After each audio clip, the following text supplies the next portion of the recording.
is enough said. Happy Wednesday, Heat Nation. Yo, boy Ernest here. Back with another Miami Heat Talk video. Hope you guys are having a great day, staying positive, living your best life. I know I'm demonetized for the next 3 months, but I don't care. Let's keep growing this channel. Let's hit that like button. Don't forget to subscribe. Click that notification bell to get all your boys' updates. Please don't forget to vote my daughter, Maya, for Toddler of the Year. I'll leave a link in the description and in the comments as well. Now, please join me as we go on another Miami Heat Talk adventure. And like I said in the beginning of the episode, you guys, I'm not monetized until potentially November. But am I going to sit here, get all boo-boo face and whine about it? Hell no. It's like I teach my daughters. It's like I tell myself in the morning every day. And it's like I tell you guys every day we wake up. It is a blessing and a gift by God. So just because we're going through a bad situation or a situation that's not the best, that's not satisfying to us, doesn't mean that you quit. You move forward, you nut up, you put your head down, and you go ahead and push through adversity. Because through every mountain, through every obstacle, the victory is just that much sweeter. So, shoot, if I just help one person with this message, I know I did something right. But I want to talk Miami Heat basketball today, you guys. Oh, and the reason why I want to talk Miami Heat basketball, there was a post by ESPN Summer Forecast, and they were giving their rankings, their breakdowns, standings of what they think that the NBA is going to run next season. Oh, man, I scratched myself in the nose and I kind of hurt myself. That's crazy. Anyway, so the Miami Heat was ranked number 1 by ESPN. I'm bullshitting. No. Come on. ESPN don't like the Miami Heat, but I mean, they gave us a record that I think is pretty believable. ESPN gave the Miami Heat a ranking of, a record of 39-43 in the Eastern Conference. That would put us in the 9th seed. A play-in tournament for the 4th year in a row. And yeah, you look at that and you think, absolutely, I'm sure we could see that. This Miami Heat team, even though, they're going in the youth movement, they still have a lot of players that can help you win.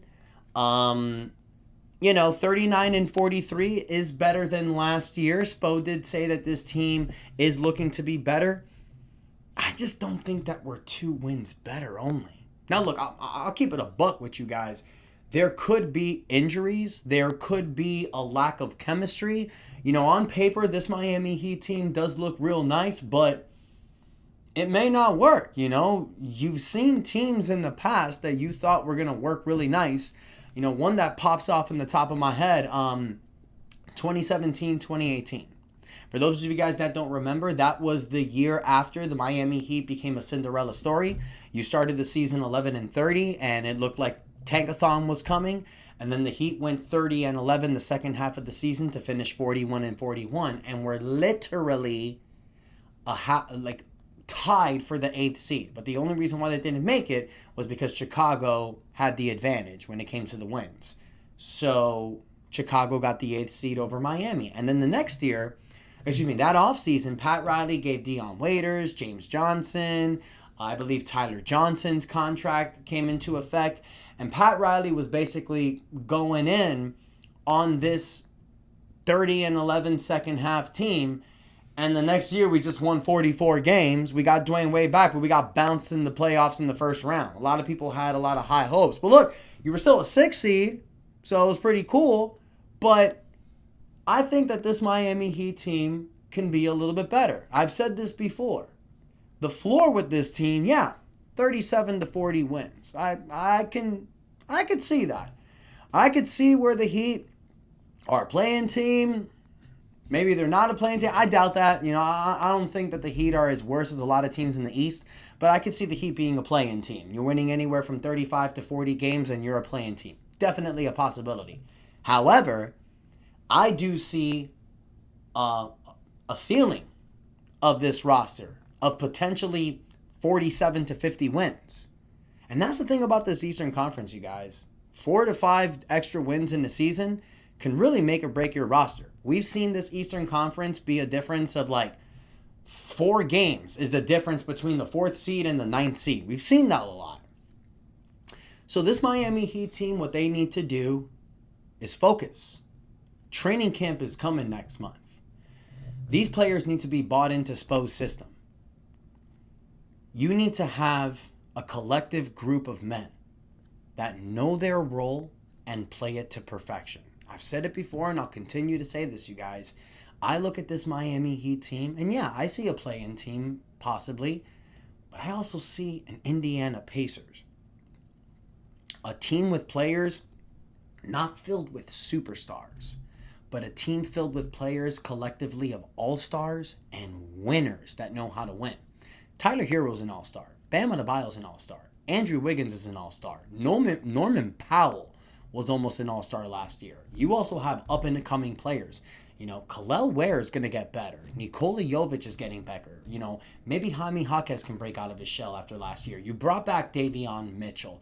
You have a shooting talent with Simone Fontecchio. You have Pallel Larson, who's ready to step up after Highsmith was traded. You have Keyshawn Johnson. You have our rookie Kasparis Yakajonas. This is a team that has depth. And I like this team moving forward. So yeah, can the team be a 39-win team stuck in the play-in? I'm not saying that's not going to happen. That's definitely a possibility. We've been in the play-in for the last 3 years. But I think this team can do a lot better than 39 wins. So Heat Nation, I want to hear from y'all. Let me know what you guys think in the comments. Please don't forget to like, share, and subscribe. Thank you again for everyone. Y'all been real supportive in my comments with this whole demonetization thing. It sucks. I can't be paid again by YouTube until potentially November. But I'm not going to stop. This train ain't going to stop just because I'm not getting paid. I did this because I love it.